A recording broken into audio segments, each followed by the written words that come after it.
Hello.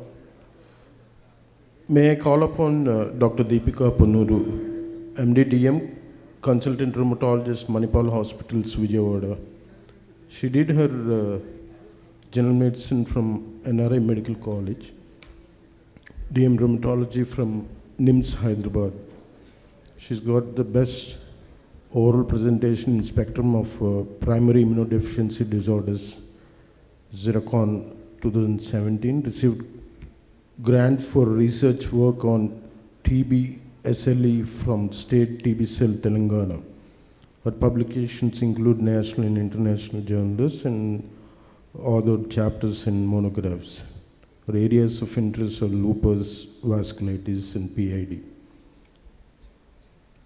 The stage is yours, madam. Thank you, sir, for the kind introduction.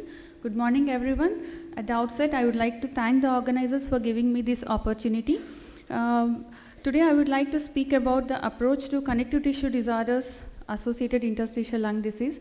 After having an exuberant discussion on infections that affect the lung, now we will move on to the non-infectious part of the spectrum where the autoimmune diseases can affect the lung and how do we approach.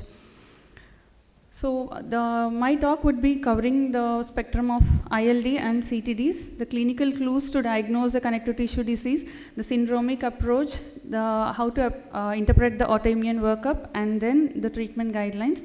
So interstitial lung disorders are a group of diffuse parenchymal involvement which is due to the inflammation and fibrosis of the lung tissue. This spectrum, they share many clinical features, histopathological and radiological, but they can differ in the etiology, the rate of progression, and definitely the management response differs based on the etiology, and so is the need to identify the cause of this interstitial lung disease. The clinical presentation would be with the dry cough and dyspnea on exertion of a chronic course, maybe for 2 to 3 months. And after ruling out the common causes of cough and breathlessness, the cardiac and the infectious part, we would think in lines of the autoimmune diseases. And why do we need to further dig into the identifying which autoimmune disease the patient has? They might be having some autoimmune disease, we treat with steroids and there it ends. No, that is not the answer. There are the connective tissue disorders. The spectrum is very broad. To identify the spectrum and to know which spectrum, which CTD this patient fits in, that helps us in identifying whether this patient responds to the treatment or not, and how fast his ILD can progress, and what is his prognosis going to be. All that information will be achieved only by knowing what kind of CTD that patient has been suffering from. So that can be done by proper clinical history that always plays the major role, and ruling out the drugs, the smoking history and the occupational lung disease. We will move on to identifying the CTD clues. The term connective tissue disorder is also a group of it is also a spectrum of multi-system autoimmune rheumatic diseases. They share many clinical features among themselves. There is no specific symptom which tells us that this is this, except very few. All of them are characterized by the presence of anti-nuclear antibodies. So the entry criteria will be ANA positivity to call them as CTD. But there are other entities like rheumatoid arthritis, vasculitis, myositis, which can also affect lung, but they are also considered under this heading by few.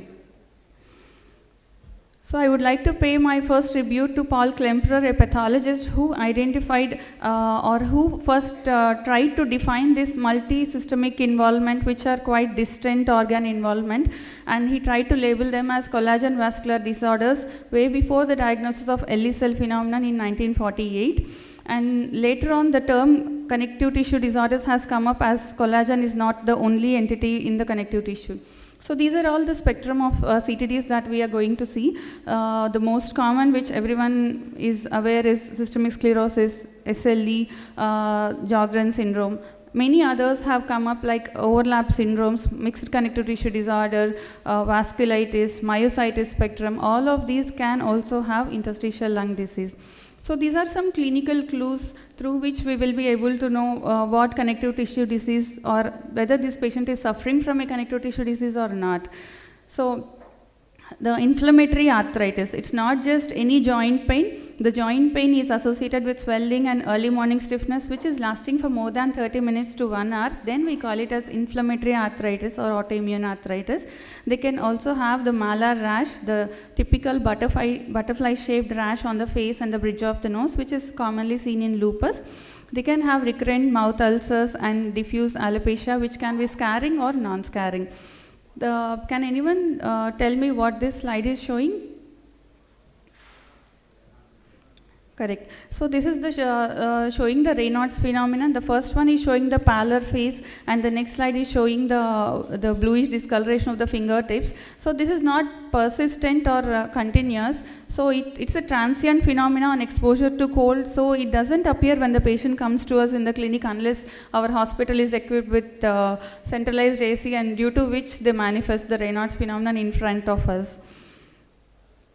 So can anyone find the difference between these two pictures? It is both the hands, both are showing the rashes, but is there any difference? So the first one, the left-sided one is showing the erythematous rashes on the knuckles, and the other one is showing the rashes sparing the knuckles. So both are involving hands. So this gives us a clue in identifying which clinical disease this patient might be suffering. The one which is involving the knuckles is more towards dermatomyositis. It is Gottron's sign. The one which is sparing the knuckles is more towards systemic lupus erythematosus.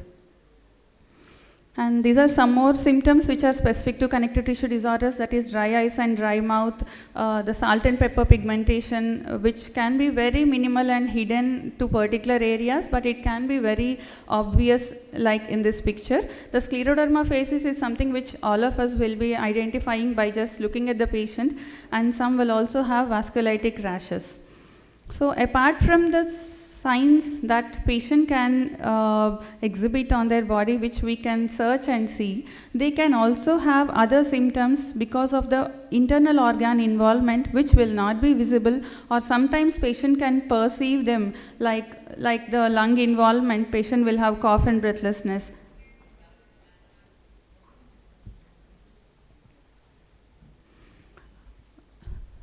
The lung involvement, patient can have cough and breathlessness. When they have neurological system involvement, patient can have seizures or paralysis. When there is an involvement of kidney, they doesn't have any symptoms, but only by doing the urine analysis we will be able to identify that the patient is having proteinuria and pyuria or hematuria, which can be a part of lupus nephritis. And on doing the counts, we will be knowing whether their cell lines are affected or not. They can have either one line affected like leukopenia or thrombocytopenia or autoimmune hemolytic anemia, or altogether they can have pancytopenia. Any of these can be the presenting manifestation without any other CTD clues which we have already seen. So then comes the difficulty in identifying the connective tissue disorders. And so why is the delay in diagnosing CTDs? As I have already told, the patients may have the symptoms which they don't come to the doctor and say. When they have cough and breathlessness, do they come and say that I have Zika, I have dry mouth, dry nose? No, only the troubling symptom is what they give attention to. Even when the patient have joint pains and some part along back they have some other symptoms, they forget about all of them and they give only the presenting complaints. Only when we know that we have to ask, and then only we will be able to identify the symptoms of connective tissue disorders. And so these symptoms, though they are CTD symptoms, they are not specific to one connective tissue disorder except skin thickening, which is seen in scleroderma. So how to identify which disease this patient is suffering with? So there are some patterns which we can know, and some only by extensive workup we will be able to identify. I will try to explain through some case scenarios. This is about a 40-year-old lady who had history of Raynaud's phenomena and digital gangrene 3 years back. and now she also presented with cough and breathlessness for the past 6 months. On seeing her, there is skin thickening over the hands and face, probably started 2 years ago. Most of these patients doesn't even remember when they have started. That is also one of the important thing, because that the symptom onset is where we count the disease duration, and the disease duration is important because as the time lapses without treating these autoimmune diseases, more and more systems can get involved, and the internal organ damage can happen. And so this lady's ANA is 4+ nucleolar pattern and anti-SCL70 is strong positive. So what is she suffering from? Systemic sclerosis, and it is very clear.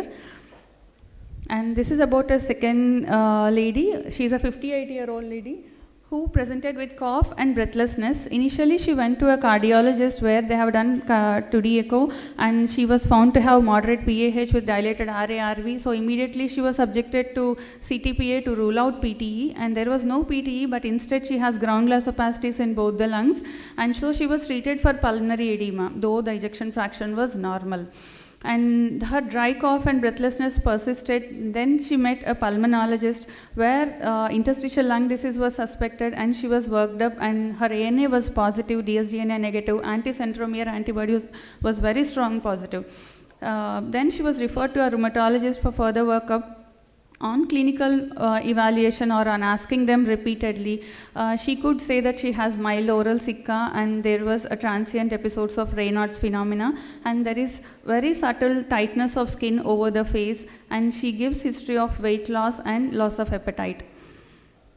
On detailed examination, there is a subtle evidence of salt and pepper depigmentation over the pinna, and this tells us the clinical picture, the anti-centromere antibody positivity, which is very specific to limited scleroderma, mild skin thickening, subtle areas of salt and pepper pigmentation. This gives us an answer for her clinical scenario, that is a case of limited scleroderma with interstitial lung disease.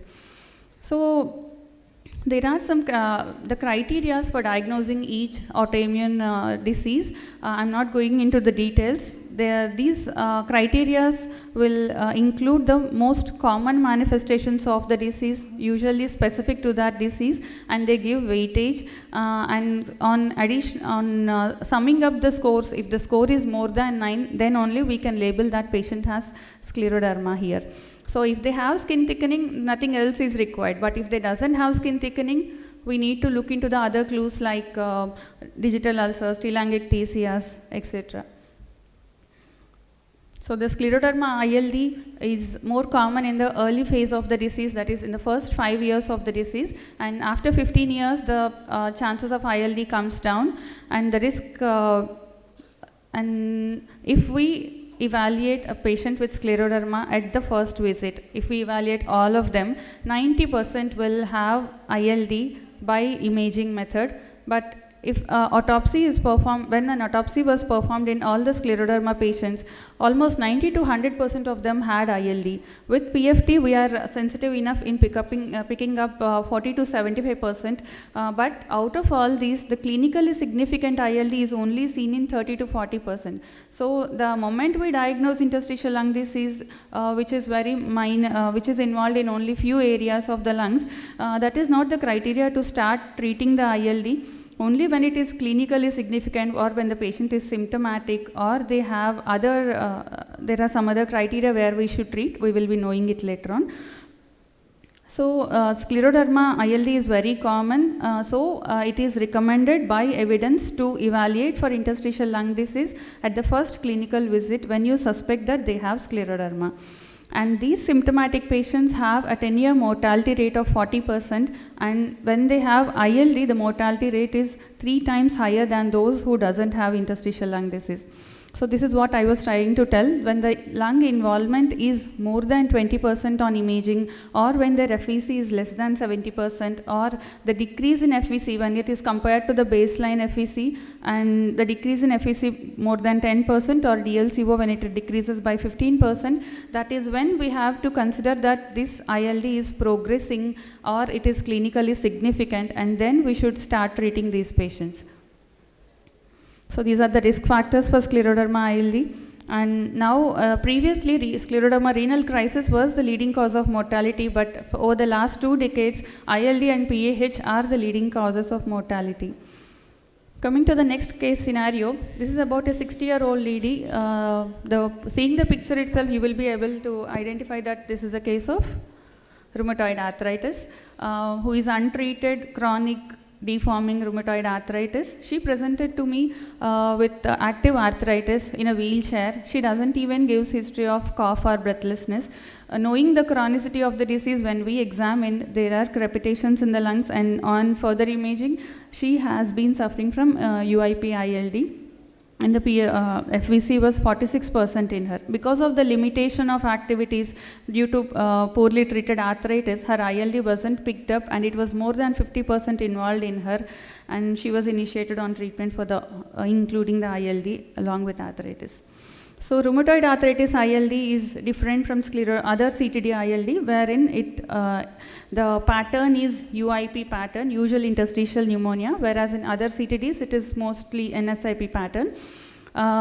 Only 5 to 10% of the rheumatoid patients have clinically significant ILD at presentation, and most of them will be picked up by imaging if they doesn't have symptoms. The males are more commonly involved compared to females with respect to interstitial lung disease. Apart from UIP, they can also have organizing pneumonia pattern and bronchiolitis obliterans. They can also have small airway disease.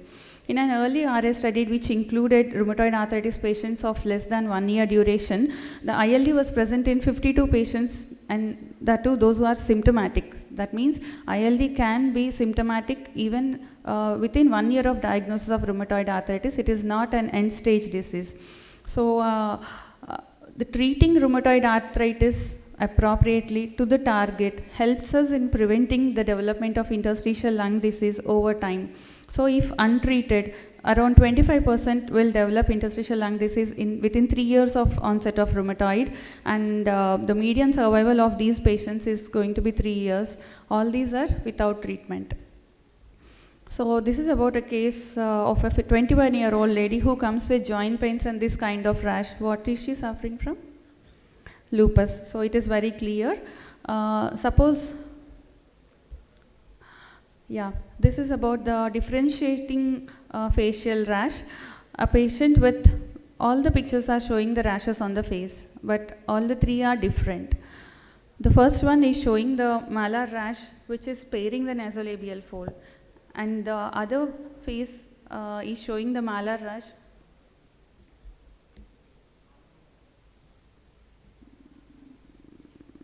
Can we go? Yeah, the one in the bottom is showing the facial rash with involvement of nasolabial fold. So the sparing of nasolabial fold is more towards lupus, and when it involves the nasolabial fold, it is more towards dermatomyositis facial rash. And the rash around the eyes with periorbital edema, some amount of papery, flaky, purple violaceous rash on the upper lid. That is the typical heliotrope sign seen in dermatomyositis. So this is about another patient who presented with joint pains since 3 years. She denies any skin rashes, but on repeated questioning, she gives history of severe hair fall when she had the onset of joint pains, and also some transient rashes on her body which have healed, so she doesn't remember them.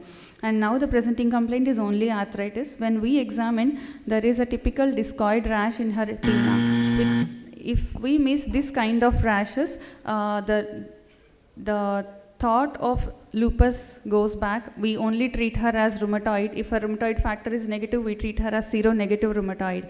But one day she may land up to the emergency with some other systemic manifestation. So there are some clues which we have to know and look into. The detailed clinical examination is very much important in these patients. So this is about a 32-year-old lady who comes to ER with fever, generalized weakness, anasarca, inability to stand or walk.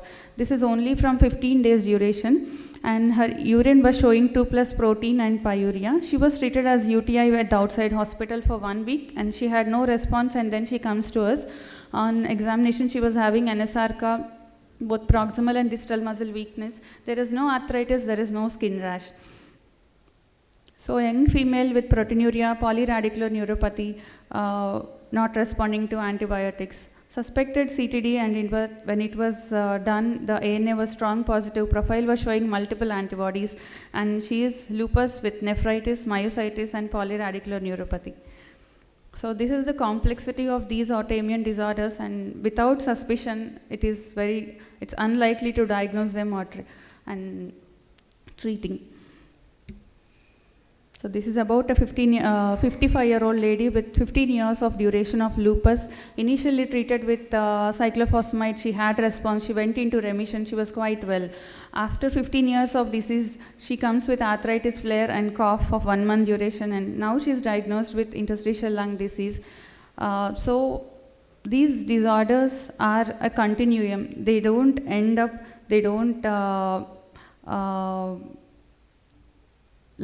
it's not, the death sentence is not within few years. They can live for longer duration on treatment, and they can have newer and newer organ involvement. So the regular monitoring of these patients is very important. So to help us in identifying these disorders when they don't have clinical clues, we have criteria. And lupus ILD is usually carries better prognosis, and the risk factors are long-standing disease, old age, male gender, and some antibodies like anti-UNRNP antibodies. Sjogren's, everyone know that dry eyes and dry mouth. Apart from that, patient can have parotid enlargement, recurrent parotitis, or they can present directly with hypokalemic periodic paralysis because of distal renal tubular acidosis. And these patients have every row positivity is not Sjogren's. So there is some criteria with which only we can label that patient is having Sjogren's syndrome, out of which anti-Rho antibody by ELISA or salivary gland biopsy, which shows the focal score more than 1. These carry the highest score to label them or to diagnose them as Sjogren's. The NSIP pattern is more common. The other pattern which I would like to tell is LIP in Sjogren's. Though it is not very common, but when it is present and when it has some nodules in the lungs, we should think of lymphoma also, and we need to further evaluate. So how do we approach these patients? We have suspected ILD, we have gone into the detailed clinical examination, we had some clues, and some doesn't have any clue. So we are stuck up at no clinical clue, and a patient with interstitial lung disease established by PFTs, HRCT, which is showing some NSIP or UIP ILD with restrictive pattern on PFTs. The FVC below 60 is the ideal to start treatment for ILD. So the FVC below 60 to 80 is mild category, 50 to 60 is moderate, and below 50 it is very severe restriction. There are so many limitations in interpreting the FVC or in doing the in doing the PFTs. So we need to look into all the things like PFT, imaging, DLCO, and the clinical picture. Then only we need to categorize whether we should treat the ILD or not. Coming to the serology, anti-nuclear antibodies. All the CTDs, connective tissue disorders, will have anti-nuclear antibodies. Mostly 90% of them will have a positive anti-nuclear antibody. But what test we should do? Is it by what method? How sensitive it is? Whether this positivity is pertaining to this patient or not? So the anti-nuclear antibody testing method, the most sensitive method is by doing indirect immunofluorescence method. An ILD patient, we need to subject to non-ANA antibodies also if they doesn't have any clinical clues like rheumatoid factor, anti-CCP antibody, ANCA antibodies. And these are the rheumatic diseases which we have already discussed. These are the non-rheumatic diseases with ANA positivity. So we need to know this before interpreting or before asking for an ANA, not in this talk, but In general, I would like to know, I would like you all to know that ANA is not equal to CTD. They can have other causes, and even healthy individuals, around 5% of healthy individuals can have ANA positivity. Most of the infections can have a transient ANA positivity, including tuberculosis and malaria, and 20 to 30% of first degree relatives of patients with lupus can have positive ANA. So we need to interpret ANA in a good clinical scenario. So the screening test is by indirect immunofluorescence method and not ELISA method, because ELISA is less sensitive and it can be false negative.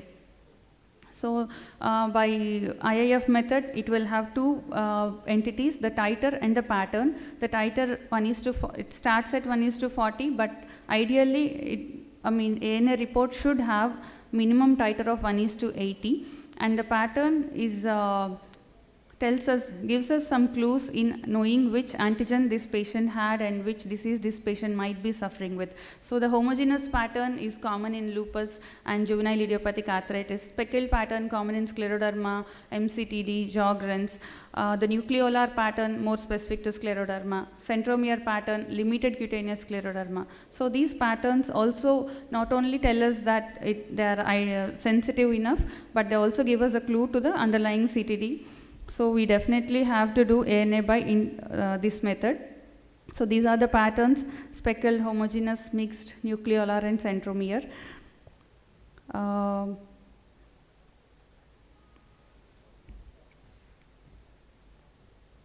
So when do we ask for ANA profile? So this has to be asked only when their ANA is positive by IIF method. So without IF, if we ask direct profile, we might be missing some ANA positivities. All the times profile will not be positive.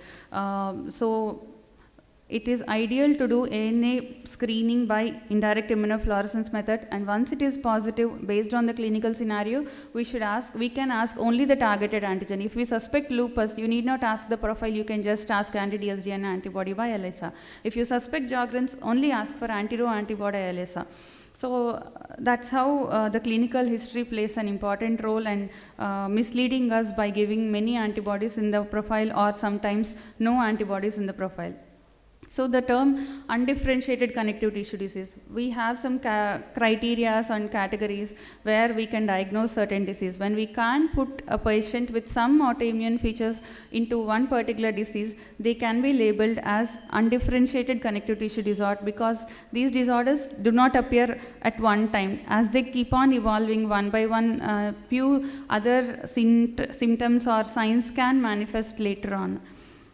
So this is overlap. CTD is something which a patient can have two diseases like scleroderma and lupus, MCTD evolving into scleroderma, likewise RA and SLE. These are the overlap disorders. So this is interstitial pneumonia with autoimmune features. This is almost like undifferentiated connective tissue disorder. A patient with interstitial pneumonia, positive ANA, with few symptoms which are not being classified into any of the connective tissue disorder. We call them as IPAF. And around 25% of these patients, they don't fulfill the criteria into any CTD, and over time they can evolve into one particular definite CTD. So this is the criteria with which we can diagnose IPAF. Why do we want all these criteria? This is only to treat an ILD with certain agents which are also toxic. So we need to know whether it works for them or not. So this is one multi-center observational study which was done across India in connective tissue disease associated interstitial lung disease. In this, rheumatoid arthritis was more common, followed by systemic sclerosis, and the most common pattern was NSIP, and majority of these patients were treated with mycophenolate mofetil followed by azathioprine. So whom to treat? This is based on weighing the risk factors, the symptoms that the patient has, the extent of ILD involvement, what antibodies they have, whether the ILD is progressing or not. So weighing all these factors, the risk of treating ILD patient with immunosuppression is always infection, which we have already listened in the first part of this CME. the dreadful infections with immunosuppression, making them immunocompromised. So we need to know which patient is ideal to receive this treatment.